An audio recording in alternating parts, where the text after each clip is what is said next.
और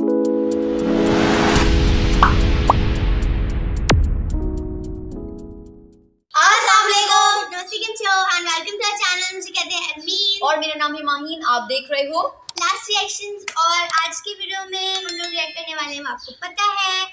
तो अगर आप लोगों ने अभी तक के हमारे चैनल को सब्सक्राइब नहीं किया, अगर आपने चैनल को सब्सक्राइब नहीं किया है तो जाकर चैनल को सब्सक्राइब कर दें, वीडियो को लाइक कर दें, कमेंट कर दें, शेयर कर दें, व्हाटएवर यू वांट। साथ में इंस्टाग्राम पे भी जाकर हमें फॉलो कर सकते हैं, क्योंकि वहाँ पर भी हम डिफरेंट तरह का कंटेंट आपके लिए लगाते रहते हैं। वाह, ठीक है। तो लेट्स सी, देखते हैं कि इस वीडियो में क्या बातें हुई हैं और उसके बाद उसको हम लोग उस पर बात करेंगे।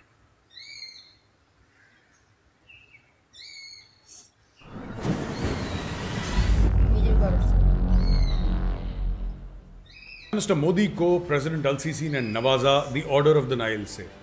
Order of the Nile Egypt का सबसे बड़ा सिविलियन ऑनर है। जैसे उसने शेख को देखा, डाइव मारी, शेख साहब के पैर पकड़े, शेख साहब ने कुछ चिल्लड़ दे दी। ये डिप्लोमेसी रही है पाकिस्तान की 75 साल। मांगते मांगते मैं दुआ करूंगा, तुम मेहनत करो, मैं दुआ करूं। ओ भाई तू मेहनत कर, तूने वादा करा है, तू मेहनत कर कि मैं पाकिस्तान का जो फॉरेन एक्सचेंज रिजर्व है 4 बिलियन से मैं 100 बिलियन ले जाऊंगा, क्योंकि मैंने जेल में किताबें। जय हिंद दोस्तों, मैं हूं मेजर गौरव आर्य और आप देख रहे हैं द चाणक्य डायलॉग्स। इस वीडियो को लाइक करिए, हमारे चैनल को सब्सक्राइब करिए और बेल आइकन दबाना बिल्कुल मत भूलिएगा। दोस्तों, प्राइम मिनिस्टर मोदी को प्रेसिडेंट अल-सीसी ने नवाजा the order of the Nile से। Order of the Nile Egypt का सबसे बड़ा सिविलियन ऑनर है, जैसे कि भारत में भारत रत्न होता है।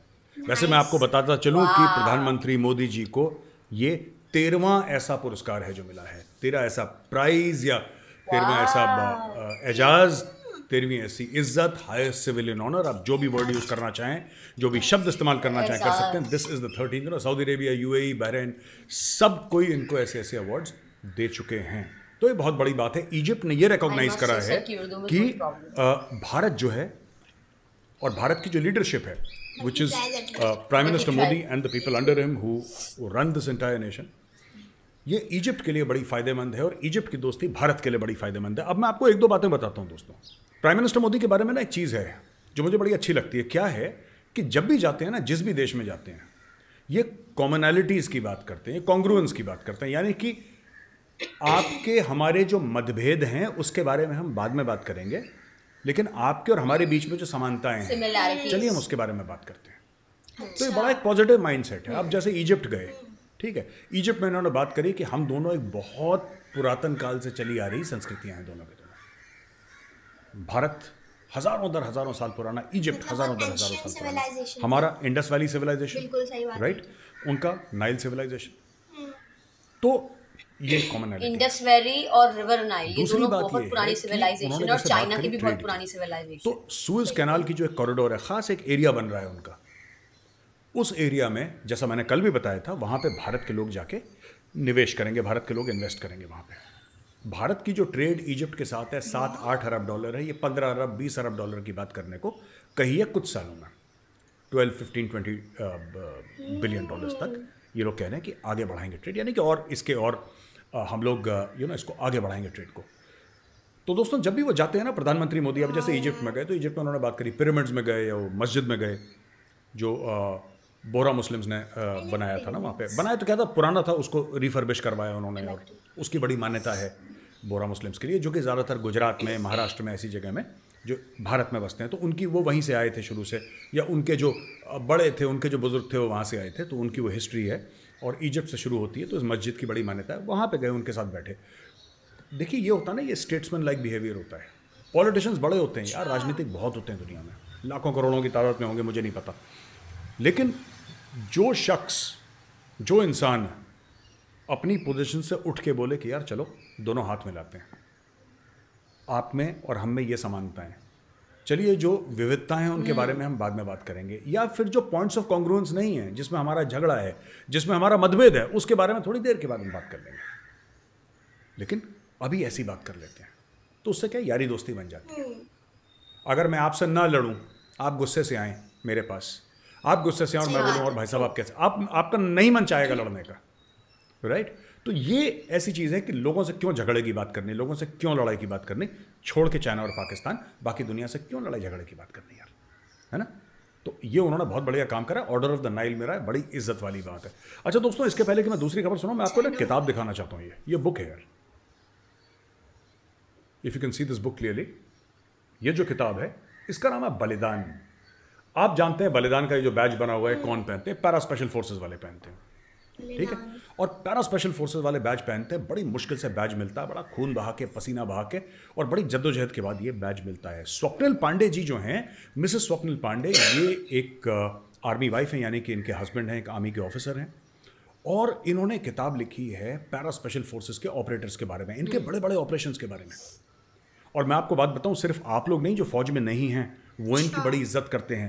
पैरा स्पेशल फोर्सेस का एक बहुत बड़ा हुआ है यार फौज में, और व्हेन आई से हुआ आई मीन पॉजिटिवली, मैं नेगेटिवली वर्ड नहीं यूज कर रहा, बड़ा पॉजिटिव, एक बड़ा जिसको कहते हैं ना कि यार लेजेंडरी। अच्छा, which regiment are you from?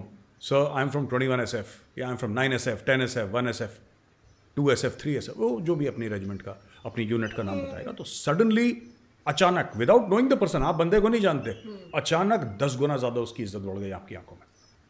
इनके बारे में कहा जाता है ना, man apart every man an emperor. वो पैराशूट रेजिमेंट के बारे में कहा जाता है, man apart every man an emperor. ये अलग हैं क्योंकि ये वॉलंटियर्स हैं, ये वॉलंटियर्स हैं। ये किसी भी रेजिमेंट के होंगे इंडियन आर्मी के, ये बंदा हाथ खड़ा करता है, बोलता है कि सर मैंने स्पेशल फोर्सेस का ऑपरेटिव बनना है, मैंने पैराट्रूपर बनना है। ये अपनी मर्जी से जाते हैं वहाँ पे, इनकी कोई पोस्टिंग नहीं करता वहाँ पे, इनकी मर्जी होती है। और जिस दिन ये अपनी पैराशूट रेजिमेंट छोड़ना चाहेंगे और वापस अपनी इन्फेंट्री यूनिट या किसी भी और यूनिट से आए होंगे, आर्मर्ड से, आर्टिलरी से, कहीं पे भी, ये वापस जा सकते हैं, इनकी मर्जी होती है। तो ये अपनी मर्जी से जाते हैं क्योंकि ये वॉलंटियर्स हैं, इनकी ज़्यादा इज्जत है, राइट। और इनके कारनामे ऐसे, इनके ऑपरेशन ऐसे हैं, कई सारे ऑपरेशन हैं जो ना मुझे पता, ना आपको पता, ना किसी को पता। ये बिल्कुल जिसको कहते हैं ना अंधेरे में, इनके कोवर्ट ऑपरेशन, इनके हीरोज कौन कौन से हैं अभी देखिए मैं पढ़ के बताता हूँ पीछे किन किन की कहानियाँ। तो बहुत सारी हैं इसमें ना, इस किताब में there are lots of stories. लेकिन दोस्तों ये जैसे कर्नल संतोष महाडिक, इनकी कहानी है। कैप्टन तुषार महाजन, इनकी कहानी है। ब्रिगेडियर सौरभ सिंह शेखावत, इनकी कहानी है। सूबेदार मेजर महेंद्र सिंह, इनकी कहानियाँ। और भी कई सारे हीरोज़ हैं, बड़ी लंबी चौड़ी किताब है। और इसमें नॉर्थ ईस्ट के ऑपरेशंस हैं, JNK के ऑपरेशंस हैं, दुनिया भर के ऑपरेशंस हैं।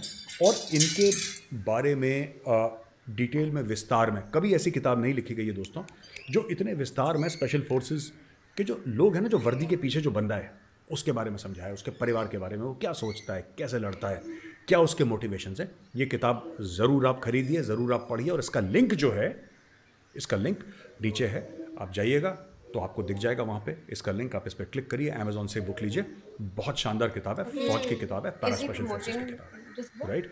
खासतौर से आप लोग अपनी DP में बलिदान बैज लगा रखा है ना, जो आप बड़े फैंस हैं पैरा SF के, देखिए जाके मज़ा आएगा। अच्छा दोस्तों, अब आते हैं पाकिस्तान पे, आपका फेवरेट टॉपिक। अच्छा, मुझे बड़ी डांट वांट पड़ रही है कुछ दिनों से। लोग कहते हैं साहब ये क्या है, आप कभी रशिया चले गए, कभी अमेरिका चले गए, कभी इजिप्ट की बात करते हैं, पाकिस्तान के बिना दिल नहीं लगता है। अब इंडिया वाले भी है करने लगे पाकिस्तान के पीछे, इतना मिस कर रहे हैं, कह रहे हैं कि पाकिस्तान के बिना दिल नहीं लगता है। तो मैंने बोला चलो दिल लगा देता हूँ आपका, ठीक है जी। अच्छा, हुआ ये कि जॉइंट स्टेटमेंट हुआ ना इंडिया और US का, और उसमें साफ तौर पे दोनों देशों ने बोला यार पाकिस्तान अपनी हरकतों से बाज आओ तुम, और ये जो लश्कर तैयबा है, ये जो जैश मोहम्मद है, इन सब को तुम अंदर बंदर करो, ये क्रॉस बॉर्डर टेररिज्म सपोर्ट करना बंद करो। एक जॉइंट स्टेटमेंट आया। जॉइंट स्टेटमेंट बहुत बड़ी बात है, खासतौर से जब एक पार्टी इंडिया और दूसरी पार्टी यूनाइटेड स्टेट्स तो पाकिस्तानी बड़े रोने लगे। ये देखिए इमरान खान का स्टेटमेंट।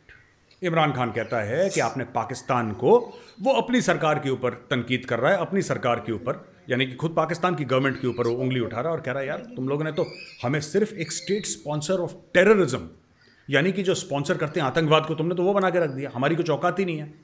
अच्छा, शाह महमूद कुरैशी, ये बाल काटता है, ये पीर है ना, तो बाल काटने के 10-20 रुपए लेता है। ये पीर है बहुत बड़ा, वहाँ का मुल्तान में पीर है। ये बाबा नहीं होते जो, कि बाबा टाइप का है। इसका तो मन भी नहीं था फॉरेन मिनिस्टर बनने का, ये चाह रहा था कि मैं प्राइम मिनिस्टर बनूं या पंजाब का चीफ मिनिस्टर। इसका फॉरेन मिनिस्टर में मन नहीं था, बेचारे को घसीट के बना दिया, ये रोता रहा वहाँ पे। खैर नहीं भाई, ये भी कहता है यार कि क्या तुम लोग क्या कर रहे हो यार, ये तो बिल्कुल डिप्लोमेटिक नॉर्म्स के खिलाफ है, ये तो एक पॉलिटिकल स्टेटमेंट है, ये तो ये है वो है, ये ऐसे डिप्लोमेटिक लैंग्वेज, ठीक है। ये डिप्लोमेसी की बात कर रहा है शाह महमूद कुरैशी, जिसने पाकिस्तान की डिप्लोमेसी के लिए कुछ नहीं करा, ठीक है, जिसने खुद कुछ भी नहीं करा पाकिस्तान की डिप्लोमेसी के लिए, शाह महमूद कुरैशी। और अभी जो है बिल्लो रानी भी कुछ नहीं कर रहा। पहले वाला भी बकवास कर रहा था, आज वाला भी बकवास कर रहा है, इसलिए पाकिस्तान का बेड़ा गर्क है। Pakistan has never had good diplomats. मैं कह रहा हूँ मिड लेवल पे होंगे, एम्बेसडर लेवल के अच्छे लोग होंगे, मैं मना नहीं कर रहा, लेकिन पाकिस्तान का जो, क्योंकि आपको जब भीखी मांगनी है तो फिर क्या उसमें कौन सी डिप्लोमेसी है यार? आपको तो जाते कमरा खुला, उसने बोला आइए खुशामदीद, उसने बोला शेख इधर तो देख कहाँ है तेरे पैर, उसने शेख को देखा, डाइव मारी, शेख साहब के पैर पकड़े, शेख साहब ने कुछ चिल्लड़ दे दिया। ये डिप्लोमेसी रही है पाकिस्तान की 75 साल, मांगते मांगते कभी शेख के पैर पकड़े, कभी वो चीनी मिनी चाँव चाँव के पैर पकड़े, कभी अमेरिका बहादुर के पैर पकड़े, किसी ना किसी के पैर पकड़े। अब ये तो डिप्लोमेसी है। और बीच बीच में जब थोड़ी सी सांस ले लेते हैं ये लोग, थोड़ी सी सांस आ जाती है, पैसे आ जाते हैं, कश्मीर कश्मीर कश्मीर, फिलिस्तीन फिलिस्तीन, और इनका कुछ नहीं है। देखो ऊपर वाला माला खाली है, कुछ नॉलेज नहीं है। शाह महमूद कुरैशी ने भी भंड मार दिया बहुत सॉलिड, ठीक है जी। अब शाह महमूद कुरैशी ने जो भंड मारा है दोस्तों, और इमरान खान ने जो भंड मारा है, उसका कारण क्या है? इन दोनों में से कोई भी, और बड़े बड़े जफर हिलाली टाइप के जो उनके टेलीविजन पे बैठते हैं ना, पुराने डिप्लोमेट्स, और ये सब कंडेम कर रहे हैं, इंडिया ने गलत कर दिया जी, अमेरिका ने गलत कर दिया जी, ये कर दिया जी, वो कर दिया जी, दुनिया भर की बकवास। इनमें से सब ये कह रहे हैं कि देखो हमने अमेरिका के लिए कितना काम करा, वॉर ऑन टेरर हमने लड़ा, 80,000 जानें चली गई, $100 अरब डॉलर का नुकसान हो गया, ठीक है, लेकिन फिर भी हमें अमेरिका सपोर्ट नहीं कर रहा। अरे बेवकूफों, जाहिलों, तुम्हें ये कहना चाहिए। अब तुम इंडियन से ही सीखोगे, को खुद तो तुम बुद्धि से पैदल हो, दिमाग से पैदल हो। तुम्हें ये कहना चाहिए कि ये जो जॉइंट स्टेटमेंट है, अगर तुम पाकिस्तान की बात करना चाहते हो, तो अगर तुम पाकिस्तान को डिफेंड करना चाहते हो, तो ये बोलो ना कि हमने टेररिज्म सपोर्ट नहीं करी, ये बोलो कि हमने कोई टेररिज्म सपोर्ट नहीं करी, ये जॉइंट स्टेटमेंट गलत है, हमने तो करा ही नहीं है सब कुछ। ये कोई नहीं कह रहा, कोई पाकिस्तानी ये नहीं कह रहा कि हमने टेररिज्म सपोर्ट नहीं करी। जफर हिलाली भी नहीं कह रहा हमने टेररिज्म सपोर्ट नहीं करी। सब ये कह रहे हैं कि जी हमने तो अमेरिका के लिए इतना कुछ कर दिया था, लेकिन अमेरिका ने हमारे लिए कुछ नहीं करा, अमेरिका एहसान फरामोश, ब्ला ब्ला ब्ला। ये सब गाना गा रहे हैं अपनी लाहौरी में ये लोग। कोई ये नहीं मना कर रहा, सब कह रहे हैं हाँ ठीक है, हम दहशतगर्द हैं, हम आतंकवादी हैं, लेकिन तुम कहो मत। इनकी इतनी सी रिक्वेस्ट है बस पाकिस्तानियों की। अच्छा, मैं ना पाकिस्तानियों को एक दो बातें क्लियर कर दूं, फिर मैं नेक्स्ट न्यूज़ आइटम में जाऊंगा। यार एक बात बताओ मुझे, तुम लोग हर समय कहते हो कि हमने अमेरिका के लिए बड़ा एहसान करा, हमने 80,000 जानें दी, हमने इतना लुटवा दिया, पिटवा दिया अपने आप को। सबसे पहले मैं ये कहना चाहता हूँ कि किसने बोला था तुम्हें करने के लिए? किसने बोला था करने के लिए? दोस्तों मैं आपको बताता हूँ पाकिस्तान ने क्यों करा। जो पाकिस्तान अमेरिका को दोष दे रहा है ना, अमेरिका के ऊपर उंगली उठा रहा है, तनकीद कर रहा है, ये नहीं बनता है पाकिस्तान का करना, क्योंकि पाकिस्तानियों ने अपने बच्चों को झूठ बोला है। और ये ऐसी कौम है जो 4 पुश्तों से अपने बच्चों को झूठ बोलती आ रही है, तभी वहाँ पे शेख रशीद जैसे पैदा होते हैं अब नॉर्मल लोग। मैं आपको बताता हूँ सच क्या है दोस्तों। सच ये है कि पाकिस्तानियों ने, चाहे वो परवेज़ मुशर्रफ था, चाहे वो ज़िया उल हक था, ठीक है, चाहे इमरान खान द ग्रेट नियाज़ी था, इमरान खान द ग्रेट नियाज़ी, चाहे वो नवाज शरीफ था, कोई भी था, सब ने अमेरिका से मोटे पैसे पकड़े हैं अफगानिस्तान में खून बहाने के लिए। आ गई बात समझ में? अब दोस्तों मैं आपको एक एग्जांपल देता हूं, एक उदाहरण देता हूं, ठीक है। फर्ज कीजिए आप अपनी फैमिली के साथ रेस्टोरेंट में गए, आपने खाना ऑर्डर करा, वेटर ने आपका ऑर्डर लिया और आपने खाना ऑर्डर कर दिया। वेटर खाना लेकर आया, आपने खाना खाया, आपको मज़ा आया, वो बिल लेकर आया, आपने बिल दे दी, टिप दे दिया आपने, उसको पूरा बिल चुका दिया आपने, ठीक है ना, सब कुछ हो गया, आप वहाँ से चले गए। ऑलराइट, अगले दिन आप बाजार में टहल रहे हैं, आपको वही वेटर सामने से आता है, कहता है देखो मैंने कल तुम्हें खाना खिलाया था ना, रेस्टोरेंट पे खिलाया था ना खाना? हाँ खिलाया था, याद है मुझे, आप वेटर थे, आपने खाना खिलाया था, एहसान मानो मेरा, एहसान मानो मेरा कि मैंने तुम्हें खाना खिलाया। आप क्या करेंगे? आप वेटर से बोलेंगे तू बेवकूफ़ है, इसमें एहसान वाली क्या बात है, तूने मुझे मेन्यू दिया कि मैं ये सर्विस प्रोवाइड करता हूँ, खाना प्रोवाइड करता हूँ, उसमें दाम लिखा था, मैंने तेरा पूरा बिल चुकाया, मैंने तेरे को 500,000 रुपये ऊपर से टिप दिया, इसमें एहसान क्या? तू एक सर्विस प्रोवाइड कर रहा है, मैं पैसा दे रहा हूँ, ये तेरा मेरा रिश्ता है, इसमें ना तू मेरा एहसान मानेगा ना मैं तेरा एहसान मानूंगा। और रादर कि तुझे मेरा एहसान मानना चाहिए एक्चुअली कि मैं आया और मैंने तेरे रेस्टोरेंट चलाया, वरना तेरे रेस्टोरेंट में आ कौन रहा है? अगर ग्राहक नहीं आ रहा तो कौन आ रहा है? फिर कैसे चलेगा ये? तो ये पाकिस्तानियों की बड़ी गलतफहमी है कि हमारे साथ धोखा हुआ है, हमारे साथ दगा हुआ है, हमारे साथ, क्योंकि खुद धोखेबाज, खुद गद्दार है ना, तो इनको ऐसा लगता है कि सभी धोखेबाजी कर रहे हैं। भाई अमेरिका आया, अमेरिका ने बोला कि भाई ये, अच्छा ये प्रपोजल कौन लेकर गया था? अमेरिका के दिमाग में बात नहीं आई थी, ये ज़िया उल हक लेकर गया था प्रपोजल कि भाईजान मैं आपका काम करूंगा, पैसे दे दो, मैं करूंगा। वहां से इनका शुरू हुआ ये सब रूस के खिलाफ। फिर जब 9/11 हुआ, फिर परवेज मुशर्रफ का फोन आया कि इधर यूर विद अस और against us and we'll send you back to the stone age. Dictator आदमी था, पैर कांपने लगे, कांपे टांगने लगी, जैसे पाकिस्तानी कहते हैं ना, उल्टा कांपे टांग रही थी उसकी। तो उसकी कांपे टांगने लगी। अब कांपे टांगने लगी तो उसने बोला जी जनाब, मोटे पैसे लिए अमेरिका से, वॉर ऑन टेरर लड़वाया, अफगानों को मरवाया, अफगानों को कटवाया, उनके बच्चे मरवाए पाकिस्तानियों ने, अपने कंट्री में, अपने मुल्क में ड्रोन के बेसिस दिए, फाइटर एयरक्राफ्ट के बेसिस दिए कि जाओ अफगान घरों में बम डालो। अमेरिका ने मारा, तालिबान भी मारे, इस्लामिक स्टेट वाले भी मारे, अलकायदा वाले भी मारे, लेकिन ज्यादातर जो मरे वो इनोसेंट सिविलियंस थे। पाकिस्तानियों ने पैसा लेके अपने ट्राइबल एरियाज में मरवा दिए लोगों को, खैबर पख्तूनख्वा में मरवा दिया।